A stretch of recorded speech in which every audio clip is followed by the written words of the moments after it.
Okay, so Vegan Gains has done it again. It's spectacular, really, how somebody who's 24 can annoy someone who's. I mean, I'm 32, and he annoys me greatly. I've got 3 children, and I really struggle to identify why this guy is such a bellend. Um, it, First and foremost, to say that you're not a misogynist. Definition of misogynist is someone who either hates women or doesn't trust them. To say you are not someone who hates women or doesn't trust them, to then go on and say most women, not all women, but most of them, use children as leverage over their partners. Okay, that is complete distrust, isn't it? That is distrusting of women, that is their motivation to have children. And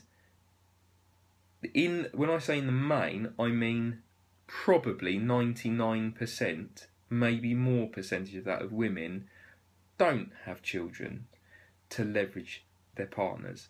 Obviously, it exists, and obviously men do it. And my gut feeling is that men probably use children to leverage women more than the other way, particularly in terms of abusive relationships, because generally the majority of abuse comes from men who exert dominance over women. And then this problem of kind of pregnancy and children and exerting pressure over them is a massive issue globally in emerging economies, and sub-Saharan Africa and India and Asia, where you have organised marriage, and you've got 40-year-old men marrying 6-year-old children who then have babies when they're 11 and things like that. Ultimately, what you're talking about here is abuse. You're talking about abuse, but trying to make that abuse sound like it's a part of everyday life for everybody in the world, and it isn't. It's a huge problem, and by a huge problem I don't mean in terms of there's billions of cases like in the world. It's a huge problem because it exists anyway. But to even begin to consider that childbirth in a normal, loving relationship has anything to do with controlling of a partner, or to make an excuse for an unloving or an abusive relationship, is absolutely bonkers. It's immature, and you're just proving you've got absolutely no clue about life whatsoever. We then move on in the video to start talking about how men, and it's men here again, so now we're going back to that stereotype. Men only get married to women because they can't be bothered to cook, clean, or do chores. I'm guessing things like ironing. Okay? At what point do men do that? Yes, of course there are lazy men in the world. Of course there are. But there's just as many lazy women who can't be bothered to cook, clean, or do ironing, who the other partner does it. To pigeonhole all men and just say, well, men only really get married for the sake of not being bothered to wash their own underwear and do ironing and cook. Well, do you know what? That's complete and utter bollocks. And anyone who's been married knows that's bollocks. Yes, you find yourself doing more jobs. In our house, we've got blue jobs and pink jobs. Okay? Stuff like mowing the lawn's a blue job. Painting nails is a pink job. Brilliant. It doesn't exist like that. That's not real. That's just not real, is it? Everybody gets involved in a loving relationship to make the household work. That's the point. You become a team. And this is just, again, it's just absolute nonsense. On the back of talking about this control element between men and women, Vegan Gains then goes on to talk about how he thinks he understands why so many marriages break down. And the reason he gives that is that, we're using each other. There isn't really enough love in the relationship. You start getting at each other and then you think, what's the point? And you break up. Well, you want newsflash? That's not why marriages break down. The reason marriages break down predominantly ask, why did you get married in the first place? If you got married in the first place because you wanted a big party, a massive wedding and loads of people, obviously you're in a larger situation where you're likely to break down, because the reasons for marriage are not there. Because you think you found your soulmate, things like this, because you think things are going to be perfect in marriage. These things are why relationships break up. Because if you go into a relationship for those reasons, you're going to get a bloody shock when you get married, because that isn't what marriage is like. Marriage is none of those things. It's about being a team, and it's about growing with one another. And their marriages are bloody hard work, really hard work. And the reason they break up is because people go into it with the wrong attitude, or when the going gets tough, they get going.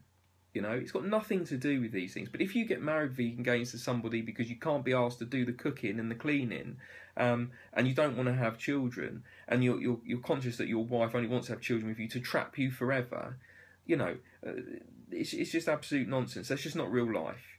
Okay, that's not real life. People do break up. People get married for the wrong reasons, and those relationships break up.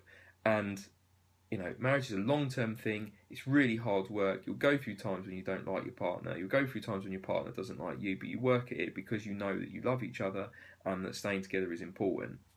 In 2013, the most searched question on Google was, what is love? Nobody knows what love is. That's why they're asking. It's also important to note that the second most searched thing on Google that year was, what is twerking? So you can see the balance there between what is important to people. What's love? What's twerking? And those two things are intertwined. If you can twerk, you're going to have a long relationship. When you then start talking about how you aren't a psycho, and that tirade of insanity was about acting, and then to say that you're a really good actor, well, fucking newsflash, my friend, you're not a great actor at all, because nobody thought you were joking at all. And the reason they didn't think you were joking is because you weren't. You weren't joking about those things. You're clearly unhinged. To say that you have violent thoughts about pretty much everyone that you meet, to say that, you suppress those thoughts. You don't hate children, but you wouldn't want you to be a babysitter. Well, fucking right, I wouldn't want you to be a babysitter, because you're totally unhinged. And to be fair, you probably need to go and see somebody about it. I would go and spend some time and get some therapy, and you're going to need some therapy. Many, many years of therapy. So we're then talking about benefits of vasectomy. The benefits of vasectomy in the eyes of a 24-year-old are that no woman can take control of you by having children with you. Well, there are other ways to let you know to not have children with people. Don't have sex, have protected sex. Those are the two most important things. Having a vasectomy is like the ultimate solution for your fertility, isn't it? And for someone who's so into natural things, you seem really anti the natural solution of not having children, which is just don't have any sex. Or have different sorts of sex. Treat yourself, But to say, let's just go and, let's go and disconnect your testicles, it just seems like a really over-the-top solution to a situation that doesn't even exist. And I'm going to call you on it. You tell people to have a vasectomy, go and have one. Go and have one, film it, let everyone know about it, and then tell us about all the benefits that you have about how you're not going to be controlled. The next thing that really worries me is that you start talking about how now you go and get a vasectomy. So you're preaching this to her. Go and have a vasectomy. Once you've had that vasectomy, you can go out, get blind drunk, have sex with a bunch of girls, and none of them are going to turn around the following day and say they're pregnant. No, they're not. They're not going to say that. But you are probably going to give them some sort of sexually transmitted disease. You're probably going to contract one yourself. And this ridiculous outlook on the way in which that you should practice safe sex is just absolutely benign and ridiculous. A vasectomy will not help you in any way, shape or form in that department. It will stop you having children. It will not stop you contracting gonorrhea or AIDS or any other wonderful disease. Say that you shouldn't trust anybody because you don't know what anyone's got planned for you. And interesting, at the beginning of the video, when you talk about your violent thoughts, you're basically saying that we can't trust you because we don't know what you're going to do to us. And we don't know if you're going to act on it or not, because although you say you're not going to act on it, how the hell do we know that? Okay? To not trust your fellow man is just horrendous. I mean, how you go through life like that, I don't know.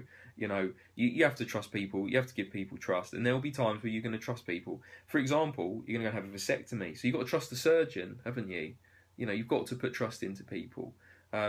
So this whole trusting, you've got massive trust issue, and you've got massive psychological issues that you've got to have sorted. But anyway, we're talking about marriage.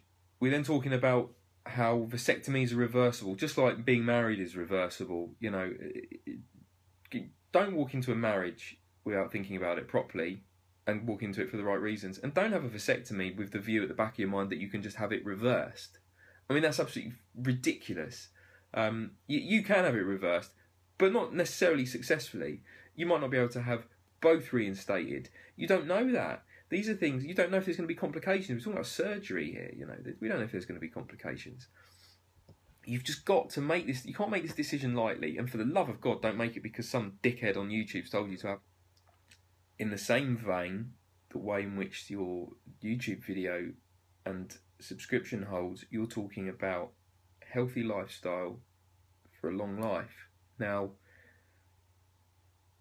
as somebody who lives in Canada, and like many other countries, you live in an area where you have sub-replacement fertility. And that is that there are not enough children being born to replace the current population. Okay? So in terms of birth numbers, your population is declining. The problem we now have is that we're living longer. That's the problem. And as we live longer, the amount of children that come into the pot doesn't actually matter anymore. And what we've seen is we're seeing a slowing in population growth. It's slowing, significantly slowing. We'll get to a point, and I agree with you, where we will get to about 9 billion people, maybe 10 billion people. That will be the tipping point. The United Nations believe that that will be the tipping point. There are other people in the world who don't believe that will be the tipping point. They believe it will come at about 9 billion people. And at that point, then our population will start to decline. And we're already seeing that in countries like Japan, for example. They are now decreasing because they have had long life for such a long period of time, the second highest life expectancy in the world. They've also got people who aren't getting married anymore. Not only are they not getting married anymore, they're not having children anymore.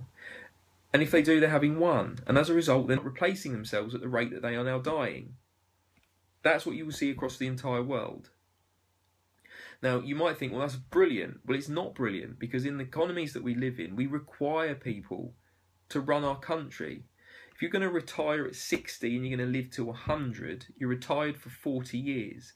That means the state has got to pay for you for 40 years, or your retirement plan's got to pay for you for 40 years. And who pays the money into that? Well, the workforce pays into that.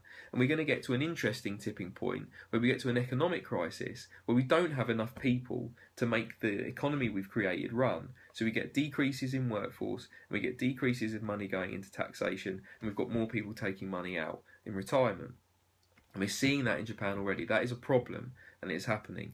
But in terms of, is population growth on the world sustainable? No, it's not. And the reason it's not sustainable is because of our fertility rate is decreasing. The amount of children we're having is decreasing globally. And a lot of that is to do with the way in which sub-Saharan African countries are having less children than they once did, because mortality rates are starting to decrease. You don't need to have 9 children so you have 4 that survive anymore, which is what we've seen in Europe. You don't need that many. And the population boom happened in 1960. You know, we're talking 50 years ago, the population boom that we saw. And we are going to come to a steady decrease. And once we get to that point, we will then start to decrease, because fertility will never catch up.